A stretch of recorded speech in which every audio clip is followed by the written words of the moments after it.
All right, everyone, and we are live. What's going on, everyone? Thank you for joining us for this Mortgage Leadership Outlook. This is a very special Mortgage Leadership Outlook.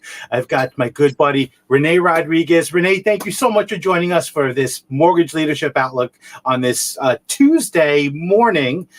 Thank you. Absolutely, my pleasure. It's always good to work with you, brother.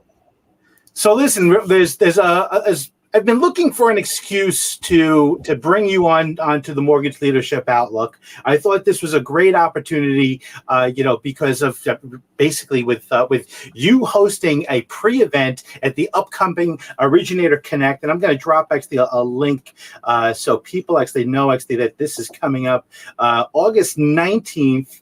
And I'm going to ask you. I'm going to go into a little bit about what I've gotten some feedback from people that have gone to your events. We're going to talk about the genesis of where you came up with the amplify concept. But just while I'm putting up the link, give our audience a little bit of an overview of what amplify is. So first and foremost, it's good to work with you again, man. I missed you. We've known each other a long time, so it's good to see everything you're doing. So amplify is a 3-day, 2.5-day, 3-day, very intensive experience for 10 people that are serious about learning the science and art of influence. And influence not just being in front of a room, but being able to communicate an idea in a way that drives action. That applies to business settings, it applies to a sales setting, it applies to family, personal life, everything. The ability to communicate what you're thinking, your desire, an idea, whatever it is, into this world, and for people to respond to it, I believe, and have come to find out, is one of the greatest of life's experiences. And you know that because of the opposite. You share an idea, nobody listens. You sell a product, no one buys. You sell a joke, no one laughs. It's one of the loneliest experiences. And so Amplify is about showing people how to create influence and the science of it. So now, did you grow up actually like as the Rene that we know today? I mean, the Rene who's confident, walks into a room, and has actually the ability to just kind of disarm everyone with this just genuine thing that you just do, where you just kind of share your vulnerabilities. But was that something that you grew up with? Like, where's the genesis of that kind of mentality? For me, easy. It was the fact that I didn't have it.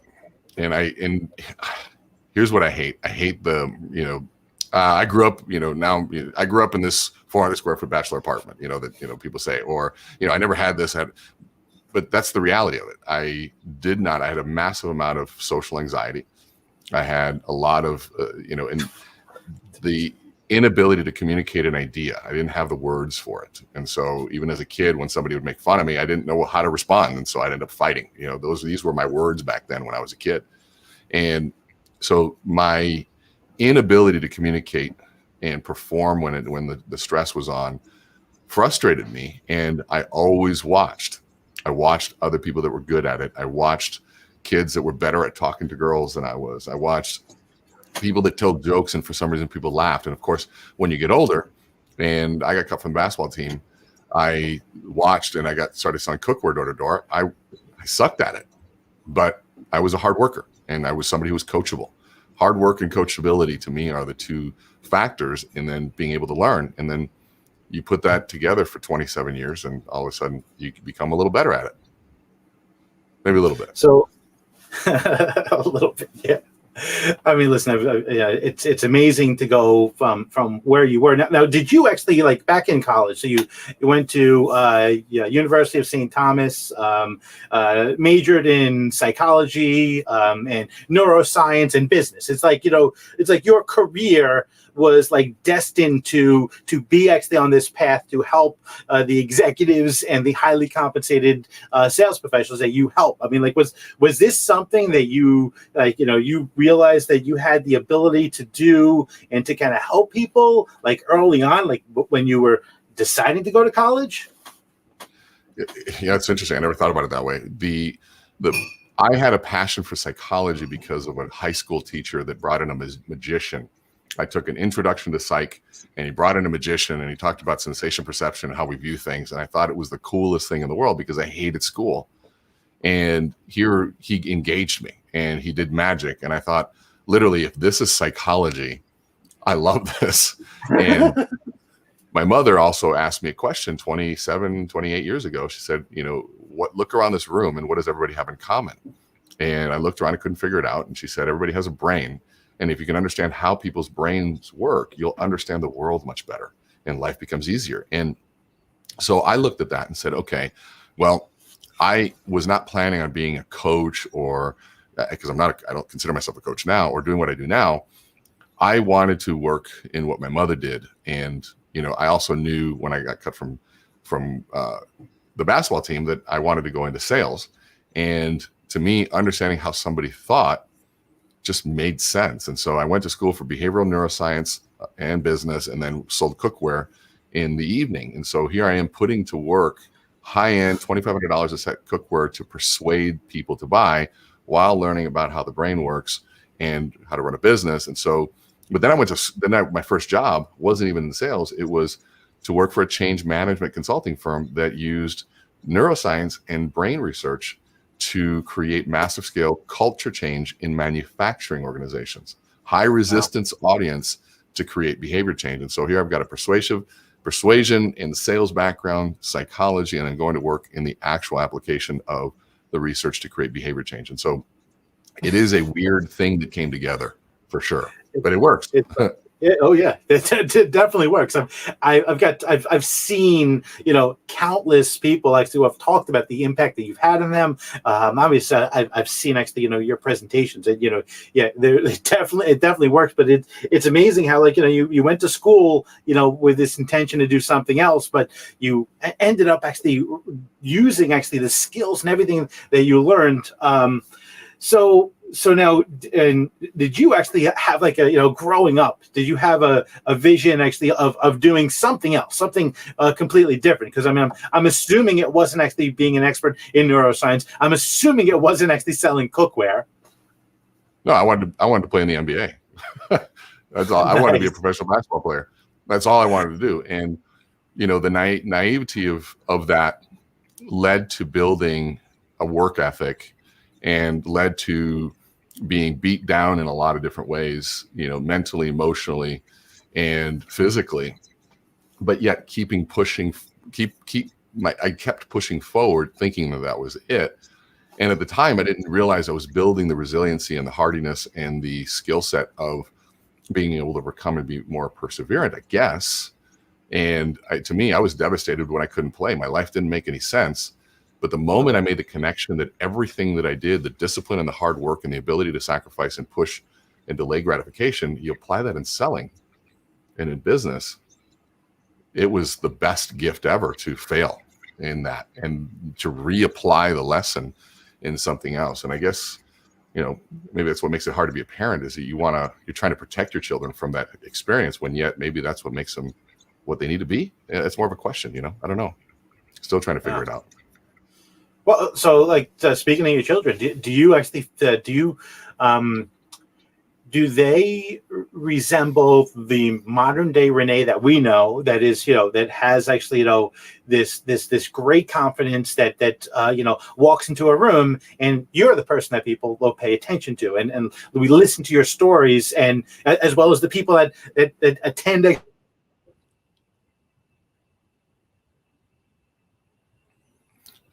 I think you're frozen here, so I'll go going. I think what you're asking is, do my children represent sort of who I am now as an adult? And I'd say no. I think that they have their own challenges and they have their own journey.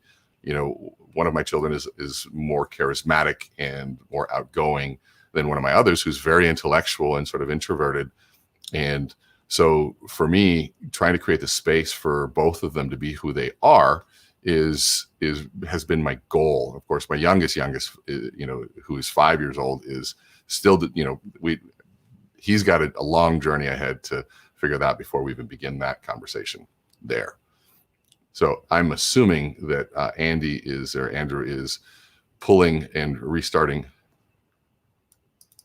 So I'm thinking I'm still alive. So as he comes back in, I'll keep going here in terms of that.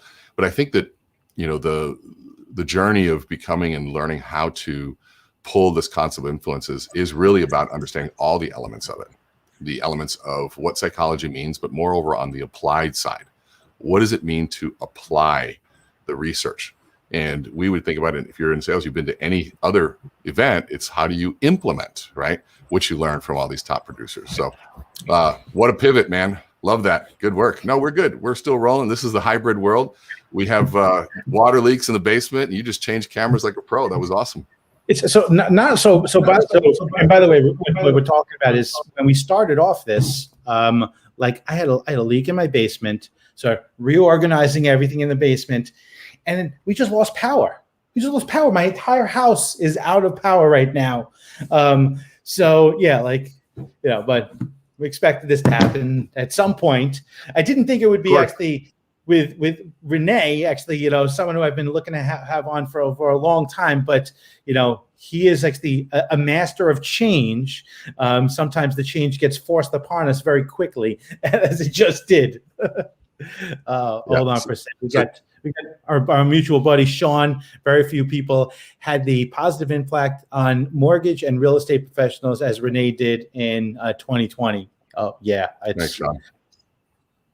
It's interesting. In 2020, you did something that was so engaging that it was like, well, I guess one of your early times that you went onto video and doing live video, and it's something that I've learned is actually a part of actually your teachings. You admitted your vulnerability. You shared actually that that, hey, I don't know what I'm doing here, but I'm going to try this. Can you talk a little bit about actually the power of that, about showing how being vulnerable will actually kind of build on your relationships?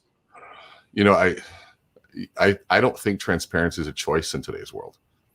It's either you're going to choose to be transparent, or social media will make you transparent and reveal you. And so for me, trying to pretend that I knew something I didn't is probably the worst. And for me, when we lost, the NBA was canceled, we were on track to have the best year ever, and we lost over close to 100 events when the pandemic hit.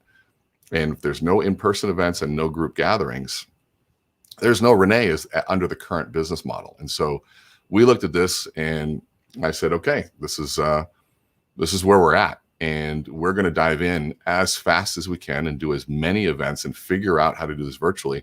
And I have my first attempt, on my computer, because I never want to forget it. It's me standing in front of an iPad. I put it on a stand, and I thought I had two cool innovations: my first ring light and a remote control to turn on and off my iPad. And I would turn it on, and I had a whiteboard, and I was testing the audio and the lighting, and it was horrific.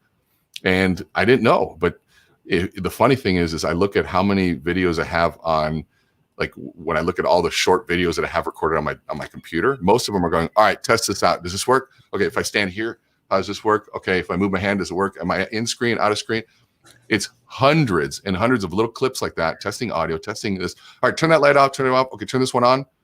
Oh no, which one do you like better? Okay, I think that one's better. I mean, like literally, that's how it was, but hundreds.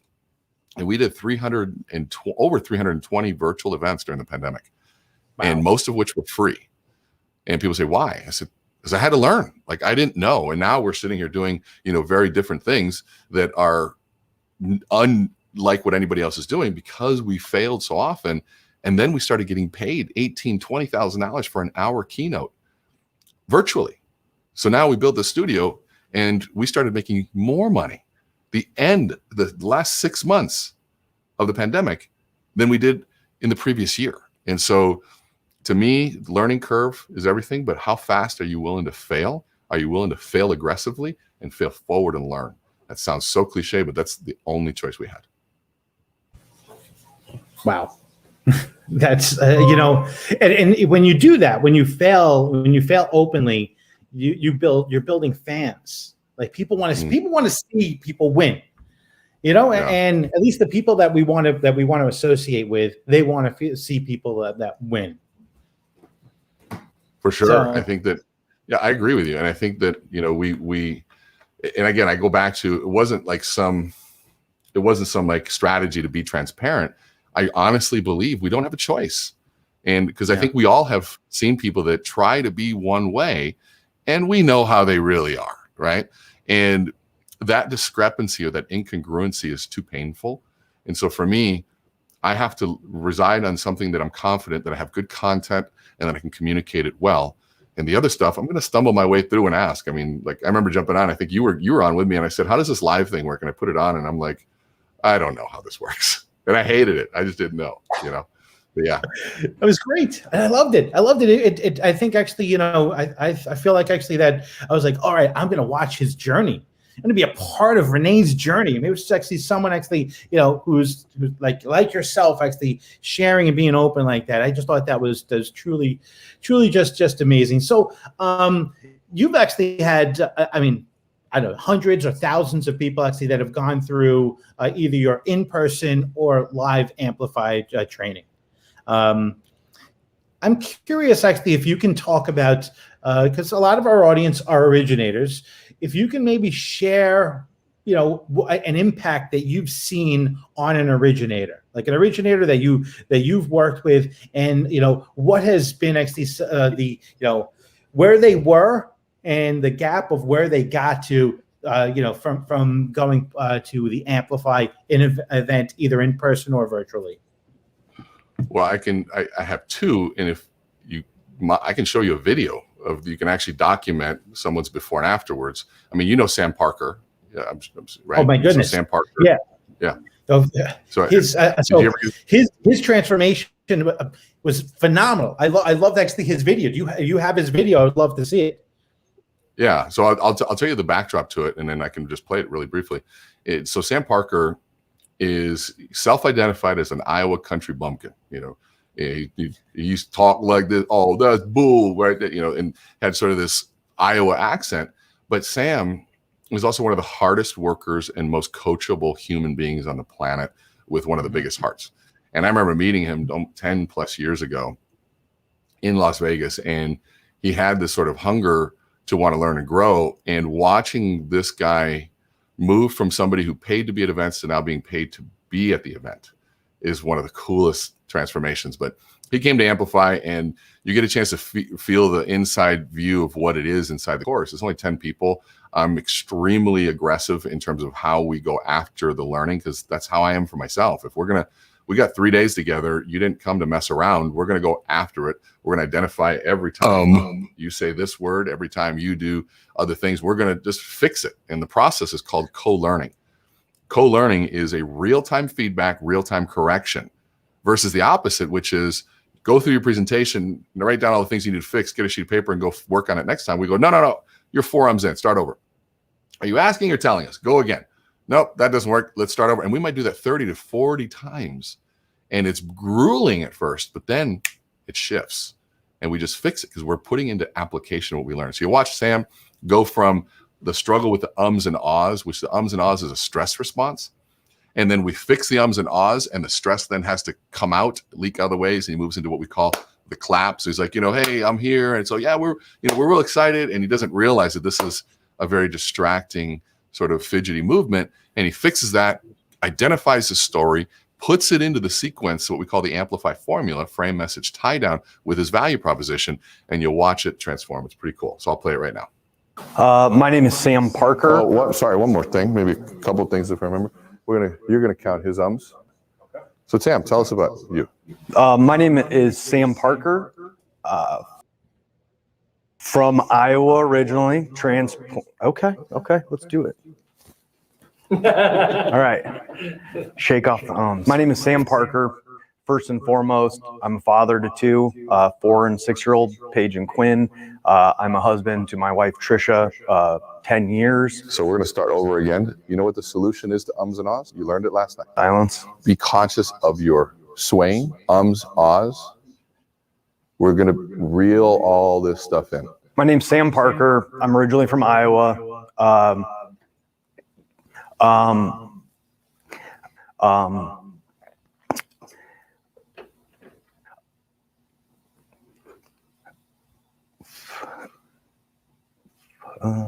Stressful, isn't it? Yeah. We're going to count his ums, ahs, likes, and okays. Always do the right thing. no matter the reward or the consequence. I found myself in 2014 at a company. So you're going to start over because you've clapped 3 times. Well, you got rid of my ums. I got to move on to something else.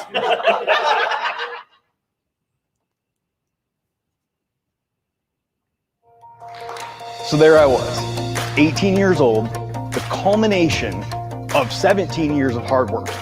I was on the wrestling mat in the semifinals of the Iowa State Championships.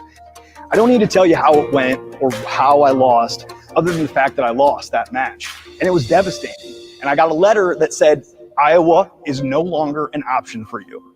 Go off and do something else, come back when you're ready. I think that as we all become successful, sometimes we forget about the times when we felt like losers. But I'll tell you one thing that makes you feel like a loser is when you go to apply for a home loan for your family and your mortgage lender tells you no, and go do something else and come back when you're ready. I am 17 years into my career with credit repair, just like I was 17 years in with wrestling. And I'm going to constantly improve because I know that when I let up, that's when you fail. And I'm not a failure. My name's Sam Parker, and I would love to do business with you.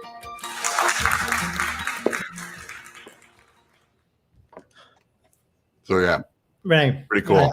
I gotta admit, I teared up the first time I saw that. And I know Sam personally, and he's one of my favorite people in the industry. You know, and I when I saw that, and I've always considered him a good speaker, but like, what a transformation to see someone go through something like that. I'm just gonna, I want to share. Actually, so I reached out to a couple of our mutual friends here. Phil wrote this. I know Phil has been to a bunch of your sessions to help create more engaging content, but I also have more fruitful conversations with people, both personally and professionally. That's Phil, awesome. yeah, I thought actually Phil just had some there's a lot more that he said, talking about the power of what he experienced from being a part of this. It is just beautiful. This is, sweet baby Jesus, that is incredible. Sure was, Sean. It sure was. Oh my goodness. So talk a little bit about, and now we've talked about originally, we talked about Sam's specific, so someone like, Phil, he's a mortgage executive. He's not writing loans anymore. He's creating content. How actually does Amplify, because this is not actually now personal speaking and having actually, the stand-up in-person, presentation or a one-to-one interaction, Phil's creating content. So how does actually, going to, Amplify or just working with you impact someone to create content?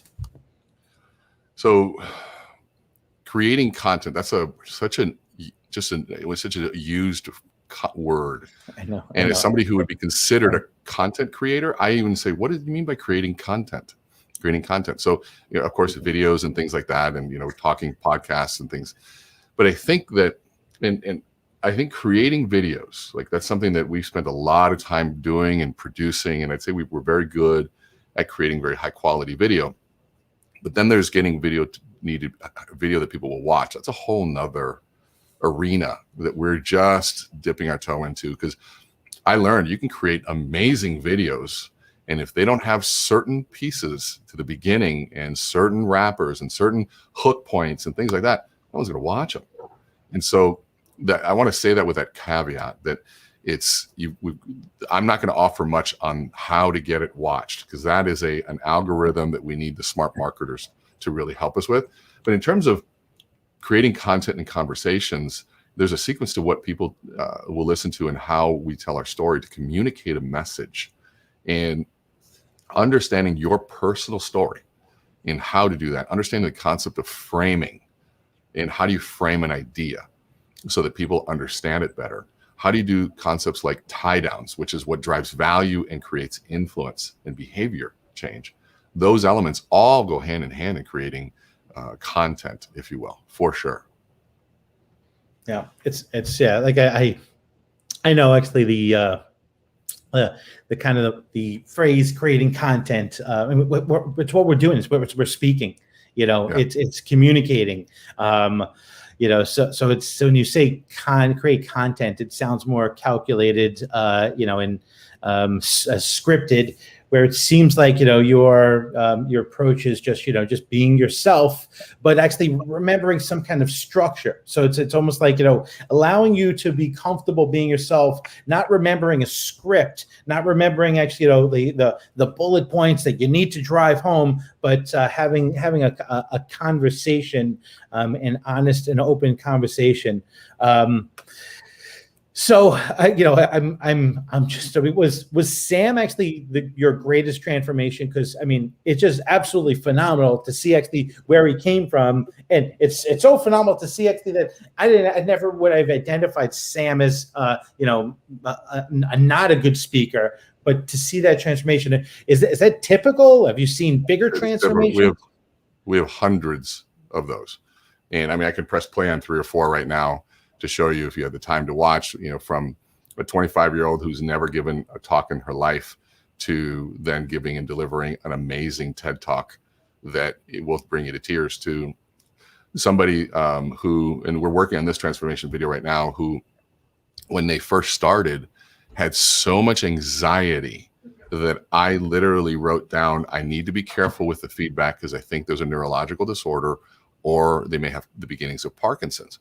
And I don't mean that with any laughter at all, because I really thought that was the case. There was just this, choppy sort of, looks and stops that just were, it didn't make any sense. And as I really watched, and by day 3, I finally had to take sort of a leap of faith and have a conversation with him and confirm there was no neurological disorder. It was just a drastic stress response.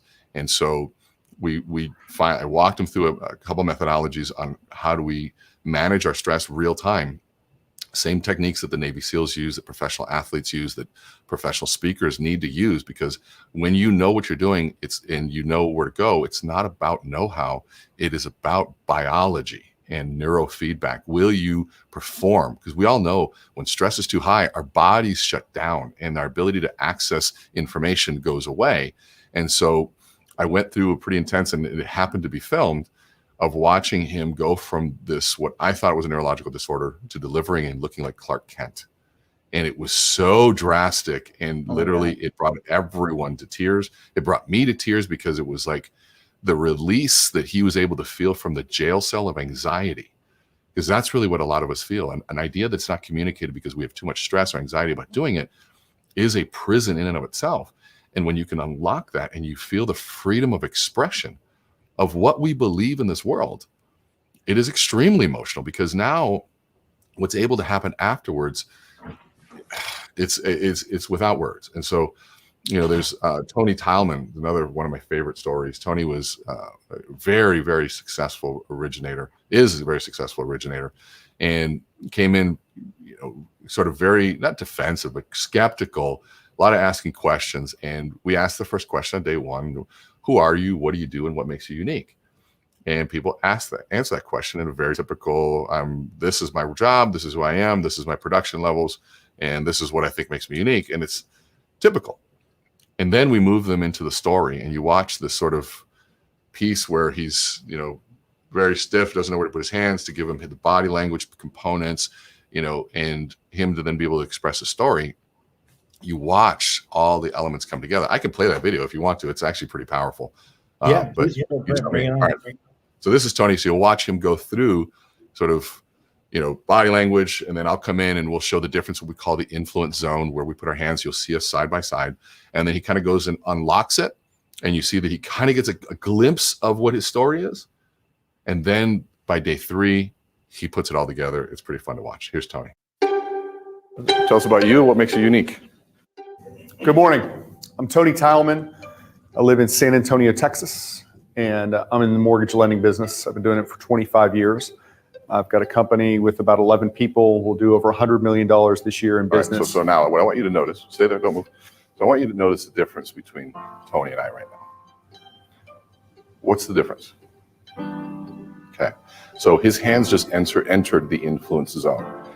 So who seems more powerful? Put him in. Now watch. Okay, so now what's the other thing you notice with him? You played sports. What'd you play? Rugby. Rugby. So stay there. And so, is that a good rugby stance? It's not. What is it? What would be a good rugby stance? Balance. Now, look at that. So now he's not going anywhere. So now your body's solid, your message is solid. These are all aesthetic things that send messages to your audience, but they also send messages to our brain. You can think your way into a new way of acting. You can behave your way into a new way of thinking. It works that way. And here's the cool part. When his heart is connected, we won't hear ums. Even he might have 30 of them. We won't hear them because all we hear is the passion and the authenticity of what's going on.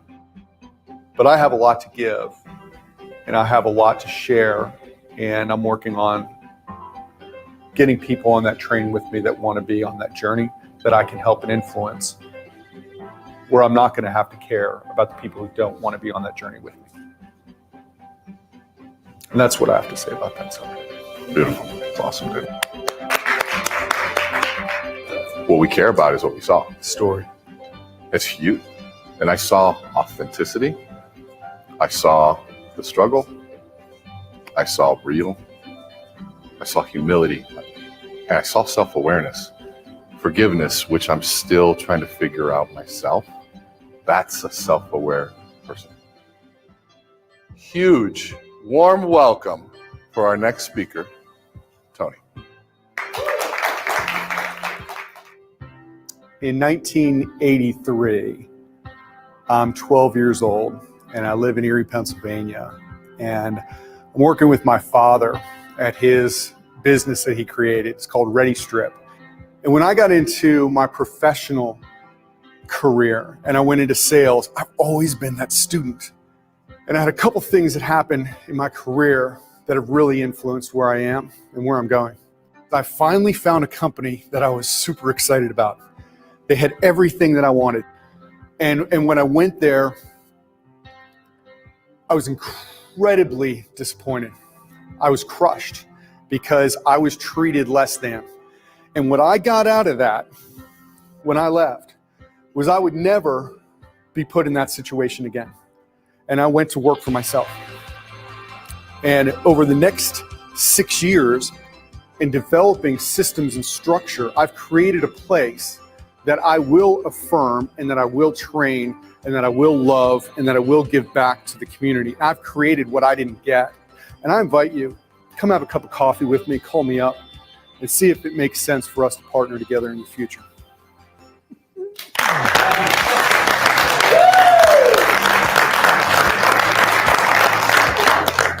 How are you feeling? I feel great. Why? I feel fantastic because it's clear. It came together. Last night we were trying to do the tie down and even in playing around I was struggling with it. I didn't get it and I got it today. So all of a sudden it just started getting really clear and I'm really excited. Thank you. Thank you. This is a gift to us. Yeah. Cheers.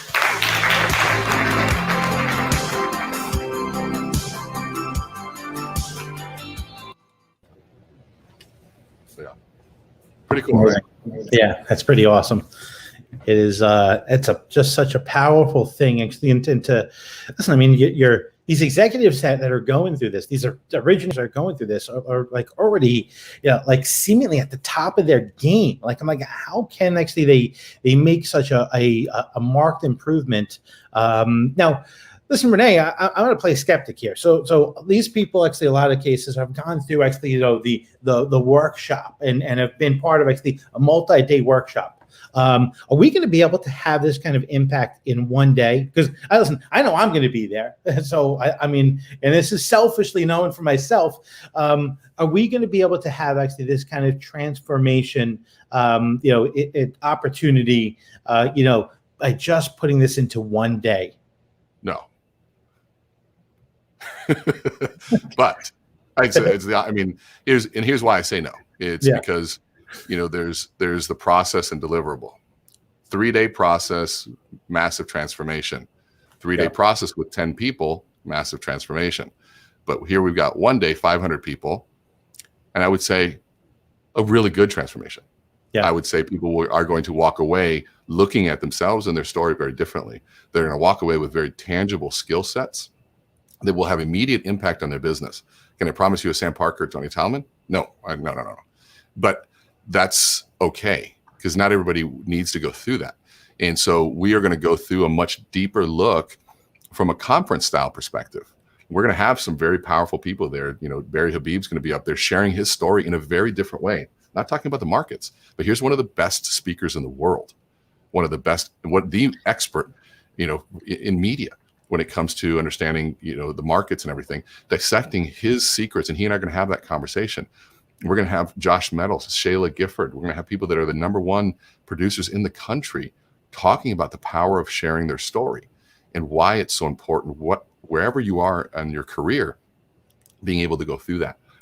Dave Savage and Bill Hart doing the introduction, kind of setting the tone for what's going on. So you've got some big producers there, and the audience, you're going to be with the people that are there. So the networking that's going to be happening, the workshop environment that we're going to create, the collaboration and the knowledge gain is going to be invaluable. So it's not the specific transformation where that's not our goal. My goal is for people to walk out of there going, okay, I need to create leverage in my life by getting in front of a room or on video somehow. I need to do that because I see the value of leverage, less activity, broader impact. And now I have a methodology for it. So you're going to learn the methodology. You're going to learn the sequence that you learn there. How you apply it, I'm not going to be able to handhold you because there's 500 people in the room the way that I do in that. But some people, a good percentage, will opt to go to the full event. But those that don't are still going to have the formula. And I have helped tens, if not hundreds of thousands of people with just that, sharing that. I get messages on a daily basis. Hey, I saw you speak in Australia and I've been using frame message tie down and I can't tell you how much it was. Hey, I saw you, I was in Georgia, 6 years ago and I still use framing with my leadership team. Hey, I was X, Y, and Z, and people, hey, I translated it to Spanish. We're actually partnering with a university, a neuro leadership university in Italy for their MBA program, where they're licensing this program to be part of their executive training for MBAs and other executives. I mean, so we're translating this into Italian, and so it's growing. Wow. And it whether it's the 3-day or 4-day, you're going to have a massive impact on your life and your business. But can I tell you it's going to be that piece? No, that's why you have to come to the other event. But it's still going to be very impactful, and you're not paying $5,000 for the event; you're paying $495. So yeah, it's a difference. I think that's great, and you should write a book about this stuff. Good idea. Great idea, actually. Yeah, I hear actually that other people agree with that idea too. So yeah, I appreciate it. Yeah, we were fortunate enough. We did. My dream was always to write a book, but not a self-published book. For me, it was like, I didn't make it to the MBA. This is actually, I haven't shared this out loud, so I'll share this with you. This is honestly the most transparent thing I can say about the book. I didn't make it to the MBA. So whatever I look at, I go, what's the equivalent of that? And to me, to get picked up by Wiley and have them publish a book and write and offer an advance payment, that to me was my way of doing that. And so it wasn't self-published or anything. So this is going to be legit book in the bookshelves. And they write for, they've got Grant Cardone's books and Patrick Lencioni's books and all the dummies books. I mean, they're the largest business book publisher in the world. And so for me, that's my MBA and amazing. National basketball. So that's my way of making it to the pros. So I'm very excited about it. It's going to be coming out early 2022. So excited. I'm excited about that. I'm excited about August, was it August 18th? August 19th, August 19th. I'm excited about that. I'm excited about, joining you for one of your in-person live workshops. I mean, that to me, I'm excited. I'm excited about I am excited to also see all your students grow, to see the people and the influence that you're having, to see that the impact that they're going to be having with their employees, with their families, with their communities. It's just a powerful, powerful thing. So now I get it. So now you have how many boys do you have? 3. 3 boys. Okay. So do you actually do you talk to them about this, and to talk to them about actually about and give them guidance about influencing at an early age, or do you kind of let them be boys and do what they're going to do, what they're going to do, or wait till they're they've matured and they've had actually time in a career till you start actually introducing these advanced things that you didn't realize till later on in life yourself? I'd say both. One, letting them be boys, but my phrase every day that I drop them off to school is stand tall and smile. Stand tall and smile. That's the first thing that we communicate. The number one trait of the alpha male or the alpha is a big smile, right? And so if you stand tall and smile, your day is going to be better. Your interactions are already going to be better. And every day, what do you want to do? He's like, stand tall and smile. I'm like, yep. And I tell my kids all the time, I don't care how smart you are, care how hard you work. And a lot of research out there that talks about stop telling your kids that they're smart. And you start praising hard work. That's one thing you can control. A lot of intellect and smarts can be innate talent given to us, but how hard we work is what we put the catalyst behind that. So you take somebody who isn't maybe innately that intelligent, but you put a strong work ethic, that's me, behind it. All of a sudden, I graduated with a 2.3. So you put a hard work behind, now something can grow and blossom into something. And so those kind of elements. And of course, when they, had things that they had to sell in presentations, we would help with the storytelling. And, but really at the early age, it's more about body language and handshakes and eye contact. And what's crazy is that, now my kids are like, all right, Dad, hold on a second. Do you remember that one movie? I'm like, yeah. I said, what was the thing you missed the most? I'm like, I wish it was this. He says, well, Dad, we got a movie and a game coming up. I'm like, are you selling me on this game? They're like, well, you don't like the movie? I'm like, of course I love the movie. Then you're going to love this game. So they would frame me on certain things. But I think, we all do that innately as well. We all intuitively understand that there's an importance of understanding context and structure, and then applying it is really where it goes to the next level. And kids are doing it. Parents do it. Our spouses do it. We do it. We are all trying to use influence in some way, shape, or form to push our ideas forward. We just help it make it more intentional and much more explicit. Yeah. And listen, and our influence in our industry is putting people in homes and putting actually and helping fulfill actually this dream of home ownership or financial freedom. I mean, so it's so impactful. So we've got Sean just added this. So true. Putting the emphasis on the controllables of work ethic and taking action so wise. And by the way, I'm gonna call bullshit. You're smart. You're a smart guy. So I think actually you have in your GPA maybe was just actually an example of how smart you are, because you knew actually by having a 4.0 and having a 2.3, it didn't really make much of a difference as long as you actually passed. You got the degree, so you were just maybe worked just hard enough so you can pass. Now, did you was it your intention to go on to secondary school and get masters and do anything after that, or you just wanted to get your bachelor's of psychology and just get out there in the business world?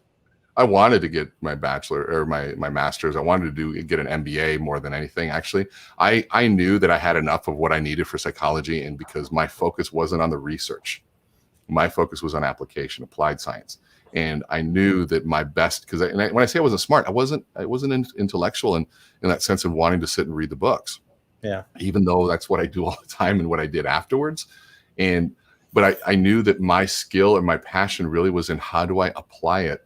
And so for me to be a liaison between the researcher and the business and the real world was really where I wanted to play. And how could I understand enough to translate and read the research, understand statistics enough to dissect what was real and what was BS, and then to put and bring real experience to that world. Challenge the researcher, challenge the doctor, challenge the psychologist to say, okay, great. What does that mean? And us for having that dialogue that we go back and forth and say, and then me going out in the real world, trying it several hundred times, and then going back and saying, well, this is what it means to me. And whether or not the research says the exact same thing, I can tell you through experience that certain things just tend to work. And then the research always tends to come out. And so to me, I knew that I wanted to be out there applying it. I wanted more of an MBA, and then I did the psychology master's or doctorate. Yeah. Got it. Fantastic. So Rene, I'm so excited. I'm now actually understand your logo. That I've seen actually the Rene Rodriguez logo. That I was like, what? Why is that neuro? Why does that? And I never understood actually. If you see actually Rene's logo, the NURO, and it's funny actually how it took me until the last year actually until I was like, oh, okay, that's what's going on here. So. Rene, I'm excited to hang in with you in August. Any closing message as we deal with the most massive change where right now our industry is going to be doing 50% less refis from 2021 to 2022. Tons of opportunity, tons of purchase business going to increase, but there's a lot of people that are new into the business and that just have been doing a lot of actually just answering phones. Any kind of message of change you can share. Absolutely. And I'm so glad you brought that up, because all of this stuff, influence is about behavior change for ourselves. Can we influence ourselves to engage in the right activities, whether it be eating healthy or engaging in the right sales activity? But it's also influencing other people to trust us, whether it be with a referral partner or somebody to trust us to do business with us. And you're right. If you have been focused and your business was majority refinance, guess what? You are in for a rude awakening. If this is the first time you're hearing it, you haven't been listening. You haven't been listening. The top producers in the nation, the ones that have been around that have longevity, focused their energy on purchase business and caring for the agents that were ignored during that time, while at the same time having a nice mousetrap to capture the refi business, because that's how you're going to build wealth. So do it. Capture all that business, but don't lose sight of what the long-term game is here, which is purchase business and those relationships. And so is it too late? No. Are you behind the 8 ball? Yes. So make up in numbers, work harder to make up what you missed if you waited too long, but get out there and figure out how to present a value proposition to an agent. Now, if you're caught off guard with an agent that already has a lender, then you're naive. People say, well, what if they say I already work with a lender? You say, of course you do.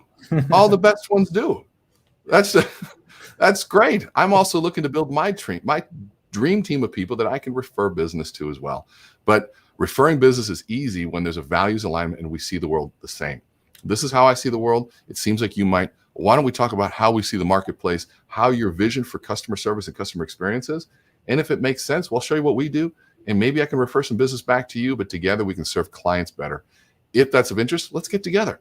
If they say, nope, I'm all taken care of, fine, move on to the next. There's plenty of them. That's one thing for sure. There's a lot of agents out there doing it, but you need to learn and continually figure out how to offer a unique value proposition. The key word is unique, something that is different, and then being able to prove that you can apply it. And guess what? There aren't many unique value propositions. You know what makes your value proposition unique? Your ability to keep that promise and actually deliver. So make sure that you're able to provide the backdrop as to why, saying, hey, you know what, we provide service, but everyone says that. Let me show you what we mean by service. Let me show you what we mean by this. That is a key phrase. Let me show you what we mean by this, and fill in the gap. And if you can show that and prove it and build trust with it, you're going to have an advantage. Awesome, Rene. Thank you so much. Great hanging with you. Really appreciate it.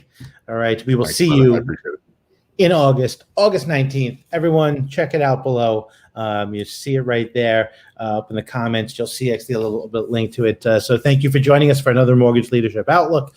We come to you live just about every week with some of the greatest minds in the mortgage business.